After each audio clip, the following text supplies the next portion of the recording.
It's the premiere for Sons of St. Clair tonight. That is the Bone Thugs in Harmony documentary. Everyone's really excited about it. Next to me is Romeo Antonio. Yes. Did I get that right? You did. I love it. Nailed it. And he's actually the executive producer of the film.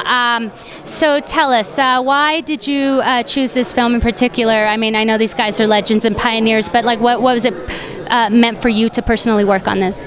Well, I've been around them for 23 years. I was their music director back in the day and been on tour with them the whole bit. And I mean, these guys have so many hit records. They've been around the block quite a few times. And so, it's kind of weird. Another actor friend of mine, another producer friend of mine, we're on a studio lot doing something else.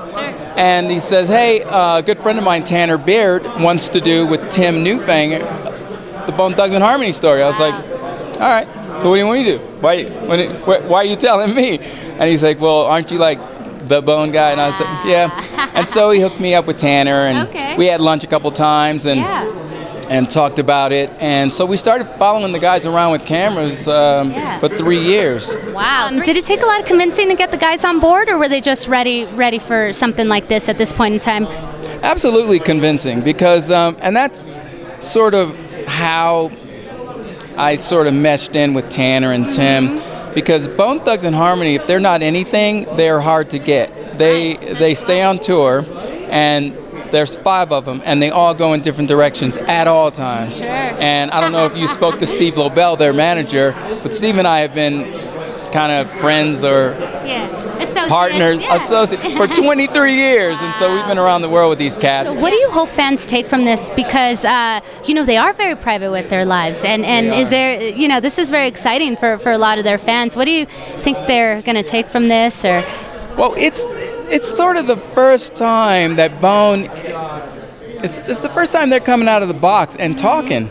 So their fans are going to get a lot of who they really are, because they are very private, and they are 5 individuals. And so I would hope that the fans would, look at Sons of St. Clair with Crazy and Busy and go, oh, that's what makes them tick. Oh, and then the next installment with Lazy Bone. Oh, so that's what, because they're all individuals. You got to remember. Right.